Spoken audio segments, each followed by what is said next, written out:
Assalamualaikum warahmatullahi wabarakatuh. Waalaikumsalam warahmatullahi wabarakatuh. Selamat siang Pak Yusuf. Selamat siang Pak Jawari. Ya, jadi di kesempatan yang berbahagia ini saya Jawari Muslim SMA Negeri 4 Kota Kediri, CGP Angkatan 5 Kota Kediri akan mengadakan kegiatan observasi supervisi akademik, dan sekarang kita masuk tahap pra observasi, di mana di depan saya ada Bapak Yusuf Gestantianto MPD. MPD. S2-nya baru selesai tahun lalu. Selamat Mas. Terima kasih Pak Semoga Jawari. sukses ke depannya. Amin amin. Ya, ini Pak Yusuf ini mengampu mata pelajaran sejarah, betul Mas ya? Iya betul. Ya, dan pada siang hari ini saya akan mengajarkan pra observasi dulu ke Pak Yusuf yang besok akan masuk kelas, betul Mas ya? Betul. Di kelas berapa Pak besok menjalannya? Insya Allah di kelas 11 MIPA 5 1145 itu di lantai 2, di lantai 2. yang paling Paling selatan. ya. Oke. Kelas 1145 besok materinya apa Mas? Pak Yusuf? Materinya besok itu perlawanan pergerakan kemerdekaan Indonesia sebelum abad 19 Pak Jawari. Oke.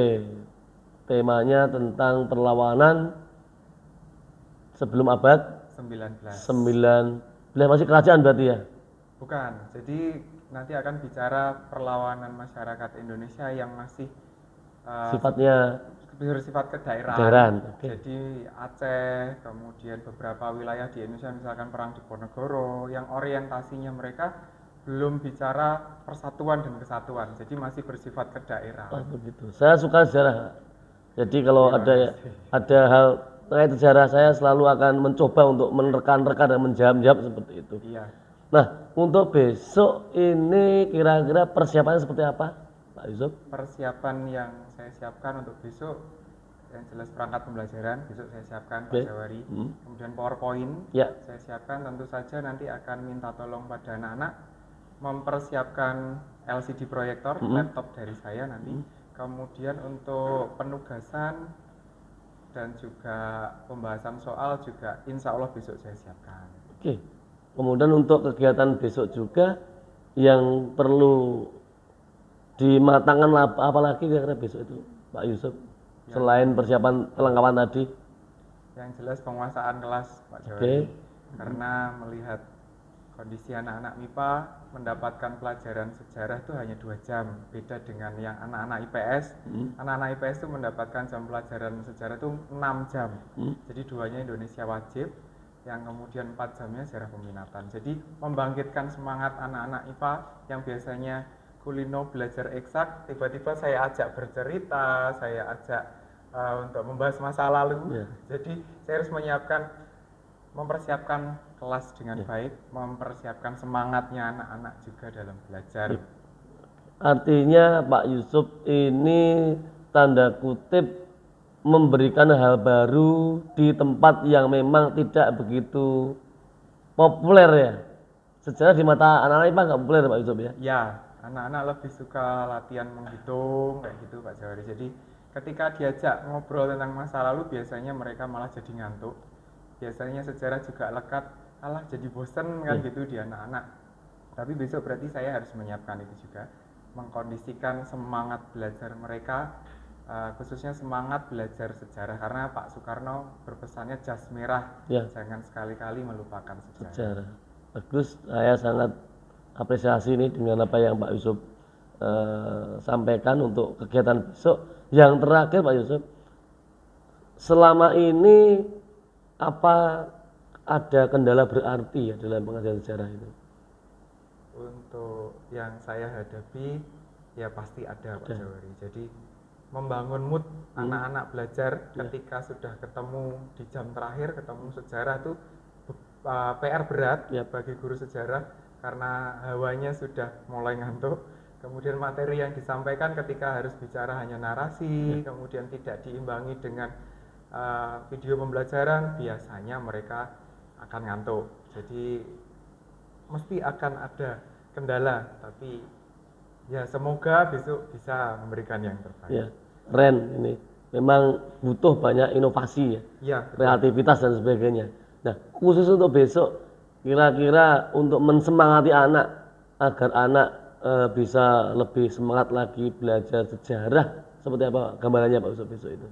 besok insya Allah saya siapkan video pembelajaran Oke. PowerPoint. Jadi untuk menarik minat di awal nanti saya putarkan video stimulus. Yap. Karena bicara abad ke-19, saya gambarkan biar tidak terlalu absurd bagi anak-anak membawa hal yang belum diketahui. Ya, begitu mungkin Pak Jawari. Oke, terima kasih Pak Yusuf untuk hari ini, saya kira sudah cukup. Besok kita masuk kelas. Di kelas, siap. Ya, besok Pak Yusuf dengan anak-anak IPA 5, enjoy saja. Anggap aja besok saya itu juga bagian dari orang yang sedang belajar sejarah. Siap. Sehingga tidak ada beban sama sekali. Anggap besok saya juga murid, sehingga besok Pak Yusuf bisa fokus kepada pembelajaran, tidak berdampak pada kehadiran saya besok. Terima kasih. Harapan saya seperti itu. Pak Jadi ini fungsinya praobservasi untuk meyakinkan dan menyamankan Pak Yusuf kalau besok itu berjalan seperti biasanya, tidak ada tekanan, tidak ada perasaan ini dan itu sebagainya. Ada lagi Pak Yusuf mungkin yang mau tanyakan sebelum besok kita ke kelas besok pagi? Sepertinya sudah Pak Jawari. Saya harus persiapan juga. Oke. Mohon bantuan dan bimbingannya. Siap saling belajar kita, intinya kita saling belajar, saling berkolaborasi, ada apa-apa kita saling berkomunikasi sehingga saling menambah wawasan kita. Siap. Terima kasih Pak Yusuf hari ini waktunya, ketemu besok di kelas pukul 9.00 di 11 MIPA 5. Terima kasih Pak Yusuf ya. Kembali kasih Pak. Assalamualaikum warahmatullahi wabarakatuh. Waalaikumsalam warahmatullahi wabarakatuh. Assalamualaikum warahmatullahi wabarakatuh. Waalaikumsalam warahmatullahi wabarakatuh. Bagaimana kabarnya, sehat? Alhamdulillah. Hari ini ketemu lagi dengan mata pelajaran sejarah. Ada beberapa bapak yang kosong, adakah yang sakit hari ini? Ada Pak. Boleh saya cek dulu kehadirannya? Semangat banget. Ahmad juga sakit ya? Iya. Juga sakit, juga sakit. Muhammad Ridwan juga sakit. Semoga yang sakit segera sembuh. Bisa diberikan kesehatan. Oke, kita akan bicara mengenai strategi perlawanan bangsa Indonesia menghadapi penjajahan hingga abad ke-20. Tapi sebelum kita masuk ke sini, saya ingin mereview dulu, masih ingatkah dengan materi yang kemarin? Kita kemarin bicara masalah Dendels di Indonesia. Ada yang masih ingat nama apa sih jalan yang ikonik dibangun sama Dendels? Masih ingat nggak? Panarukan sampai Selain bikin jalan yang ikonik, kebijakan apa sih yang sama Dendels dibuat? Masih ingat nggak? Kalau yang ikonik kan Dendels itu bikin sebuah jalan. Iya. Mulai dari Anyer sampai Panarukan kurang lebih ada 1000 km. Tapi selain membangun sebuah jalan, Dendels juga bikin strategi lain. Dia masih ingat apa saja yang dibangun atau dibuat oleh Dendels? Oke, sanksi militer, terima kasih. Selain sanksi militer, bikin apa? Masih ingat nggak? Jadi kalau ada tentara yang sakit, dibangunkan apa? rumah sakit. Oke, kita akan beralih. Kalau kemarin itu penderitaan yang diterima oleh Indonesia karena kolonialisme, ini kita akan bicara pada kali ini reaksi. Jadi masyarakat Indonesia itu ada aksi, ada reaksi. Reaksinya masyarakat Indonesia. Kita lihat dulu. Mencuri perhatian dunia dalam prestasi. Bagi itu parah. Akan part yang ini sudah kita bahas. Di pertemuan berikutnya akan kita bahas part yang ini. Perlawanan rakyat terhadap pemerintah kolonial Belanda. Kalau yang di awal tadi fokusnya pada VOC. Pada pertemuan berikutnya kita akan bicara mengenai pemerintahan kolonial Belanda. Perang Tondano, perlawanan Patimura, kemudian perang Pati di Diponegoro, Keputan, Banjar, kemudian perang Aceh dan Batak. Nanti saya bagi berdasarkan deret. Nah, kalian minta deret yang pertama itu kita mulai deret yang paling barat atau yang paling timur? Timur. Yang timur. Saya PJ nanti penanggung jawabnya yang akan membuat kajian presentasi adalah kelompok 1, perang Tondano dan juga perlawanan Patimura nanti ya. Berikutnya kelompok 2 di deret yang kedua. Nanti saya berikan kesempatan untuk membuat kajian materi mengenai perang Pati dan juga perang Diponegoro. Berikutnya dilanjutkan Kuputan dan Banjar di deret ketiga, dan deret yang terakhir adalah perang Aceh dan juga Batak. Oke, kalau kita simpulkan bersama-sama dari materi sejarah pada siang hari ini, kesimpulan yang bisa kita tarik perjuangan pergerakan Indonesia sebelum abad 19 itu bisa signifikan tidak sih? Tidak. Alasannya tidak signifikan itu karena apa? Kiranya Pak, kalian bisa jawab tidak signifikan Pak. Banyak yang gagal misalkan. Alasannya kenapa sih kok bisa dikatakan tidak signifikan? Kurang kekuatan. Bersifat apa? Daerahan. Bersifat kedaerahan. Kemudian Kurangnya perlawanan. kurangnya komunikasi, kemudian tokoh yang sangat berpengaruh ketika sudah dikulik sama Belanda atau VOC pada waktu itu para followersnya akan kehilangan tokoh yang diyakini bisa mengajak perjuangan kemerdekaan Indonesia. Begitu saja untuk pertemuan pada siang hari ini, ketemu di minggu depan. Kita lanjutkan dengan sesi diskusi dan disiapkan nanti tidak menjadi PR, tapi yang jelas kita diskusikan pada Jumat. Terima kasih, sehat selalu untuk kalian, sukses terus. Amin. Selamat siang, assalamualaikum warahmatullahi wabarakatuh. Assalamualaikum warahmatullahi wabarakatuh. Waalaikumsalam warahmatullahi wabarakatuh. Ya, saya Jawari Muslim, guru bahasa Inggris SMA 4 Kota Kediri, CDP Angkatan 5 Kota Kediri. Di sebelah saya adalah Bapak Yusuf Kristantianto, pengampu mata pelajaran sejarah kelas 11 SMA Negeri 4 Kota Kediri. ya, dan ada Bu Yuli juga dari PP kami yang tercinta, Bu Yuli. Hari ini kita akan mengadakan coaching terkait dengan pembelajaran yang tadi kita laksanakan. Selamat pagi Pak Yusuf. Selamat pagi Pak Jawari. Apa kabar hari ini? Alhamdulillah sehat luar Sehat biasa. selalu. Semuanya tidak ada masalah hari ini. Alhamdulillah. Lancar semuanya. Amin. Ya. Terima kasih Pak Yusuf sudah bersedia menjadi partner saya di sini. Iya, siap.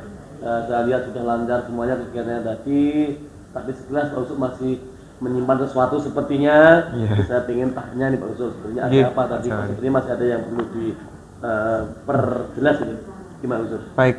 Jadi seperti yang saya sampaikan pada saat pra supervisi Ya. Pak Jawari, saya sampaikan saat pra supervisi anak-anak IPA, tantangannya adalah ketika mendapatkan materi sejarah itu mereka cenderung bosan, kemudian mereka lebih akrab latihan soal, hitung-hitungan.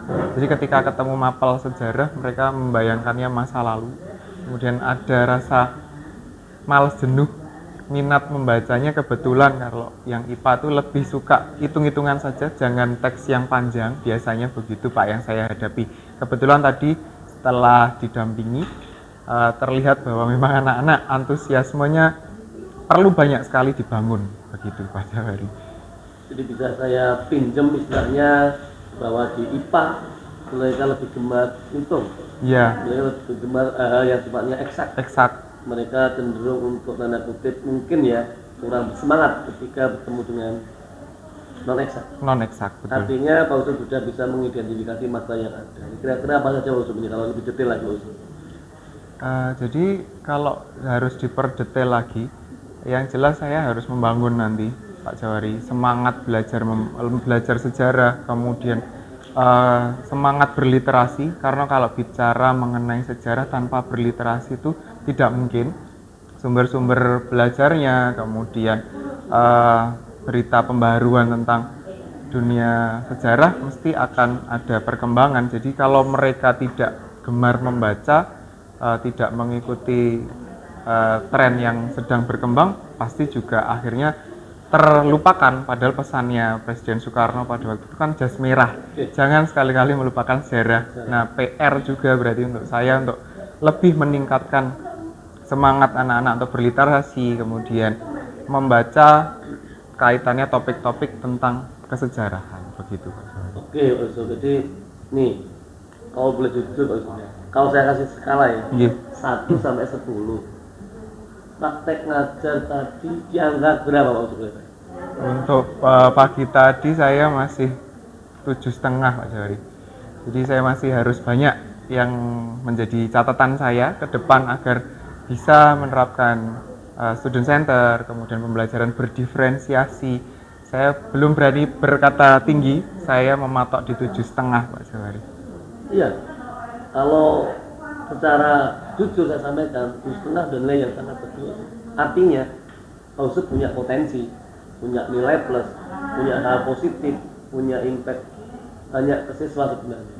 Saya ingin tahu nih, kira-kira kekuatan potensi Pak Ustadz apa aja ya? Baik, kalau potensi mungkin yang akan saya kembangkan nanti adalah komunikasi pada anak-anak, kemudian membuat pembelajaran yang lebih joyful, yang artinya mereka tidak tertekan bacaan panjang. Berarti saya nanti harus menyiapkan sebuah PowerPoint, kemudian outline ataupun modul singkat yang notabene anak IPA awalnya jenuh membaca teks yang panjang, mereka bisa mendapat garis merah atau benang merah dalam sebuah peristiwa tanpa harus membaca panjang. Kemudian saya juga akan memformulasikan bahwa belajar tidak semata-mata di dalam kelas, Pak Jawari. Jadi saya akan membuka komunikasi lewat grup belajar sejarah baik dari WhatsApp maupun Instagram misalkan. Harapannya untuk menarik minat anak-anak juga ketika ada topik sejarah baru, ada misalkan topik yang sedang hangat, misalkan di bulan Oktober ini nanti ada Sumpah Pemuda, kemudian di bulan November nanti ketemu dengan momen Hari Pahlawan. Jadi momen-momen yang bersejarah ini saya manfaatkan juga untuk menarik perhatian anak-anak belajar sejarah. Begitu Pak Jawari. Iya, dari penjelasan Pak Yusuf saya simpulkan bahwa IT Pak Yusuf bagus, kemampuan untuk membuat media belajar sudah bagus, kekuatan yang menurut saya luar biasa. Apalagi dengan kemampuan komunikasi yang bagus juga. Nah, ini kalau saya boleh tanya Ustaz, mungkin di sekolah atau luar sekolah ini siapa yang bisa kira menjadi partner jenengan agar lebih maksimal lagi Pak Ustaz? Sebenarnya semua elemen Pak Jawari.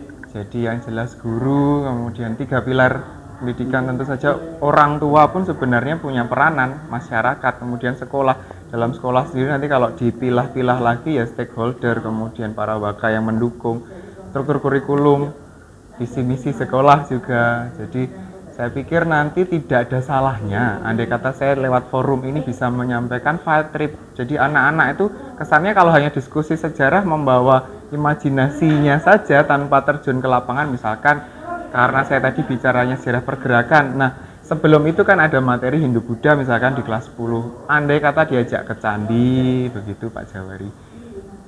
Agar membawa imajinasi yang mereka baca, oh candi itu seperti ini, fungsi candi di Indonesia itu untuk apa, bedanya dengan fungsi candi yang ada di India itu apa misalkan begitu Artinya saya bisa tangkap menginginkan ada pembelajaran luar kelas juga. Iya, Betul ya? betul. Trip, Field trip, tempat-tempat ya.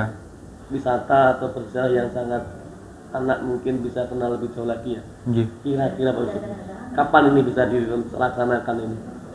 Sesegera mungkin Pak Jawari. Jadi dari apa yang catatan supervisi pada pagi ini akan menjadi masukan untuk saya tentunya. Jadi sesegera mungkin, saya tidak bisa menjanjikan di bulan Oktober, tapi mungkin di awal November saya akan lebih giat mempersiapkan masukan dan memperbaiki apa yang ditemukan pada supervisi pada pagi hari ini. Insya Allah di bulan November, Oktober ini saya minta waktu untuk mempersiapkan begitu. Ya, kalau lebih detail lagi Pak Yusuf, kemana, di mana tempat yang akan dituju untuk field trip nanti? Field trip yang rencananya Ya. nanti kalau yang kelas 11 karena materinya tidak dalam arti jangkauannya harus jauh, tapi karena saya berhubung mengajar di kelas 10 juga, nanti materi yang kebetulan sekaligus menjadi sharing dengan Pak Jawari juga nanti materi tentang manusia purba itu merupakan materi yang ini Pak Jawari, apa ya, anak-anak itu membayangkan manusia purba itu kayak gimana sih, apakah manusia purba itu ada kaitannya, nah peninggalannya kayak tulangnya itu bener tulangnya manusia atau mungkin ada fosil yang lain. Mungkin kalau misalkan saya boleh memberikan masukan pada sekolah juga kesangiran kalau yang program kelas 10, tapi kalau yang program kelas 11 ini karena temanya adalah perjuangan pergerakan dan itu museum-museum pendukungnya tidak ada di Kota Kediri, tapi paling tidak untuk diskusi mungkin kalau yang field trip itu untuk kelas 10, yang kelas 11-nya semacam mungkin sarasean, ngobrol-ngobrol tentang Hari Pahlawan karena momennya di bulan November, nanti ada 10 November Hari Pahlawan, atau nonton bareng. Misalkan nonton bareng tuh saya punya film yang 10 November tapi berupa kartun Pak Jawari. Mungkin bisa nanti difasilitasi semua elemen sekolah nonton bareng film 10 November pertempuran di Surabaya. Begitu Pak Jawari. Oke Pak Yusuf, kalau terkait dengan field trip, saya tertarik dengan field trip. Ini kalau sistemnya nanti sudah Pak Yusuf dengan caranya, apakah anak bayar, seperti apa, gimana Pak Yusuf? Ya nanti kita yang jelas promosi dulu, menarik diagnostik kalau Oke. bahasanya yang sekarang Dari diagnostik. tes ya.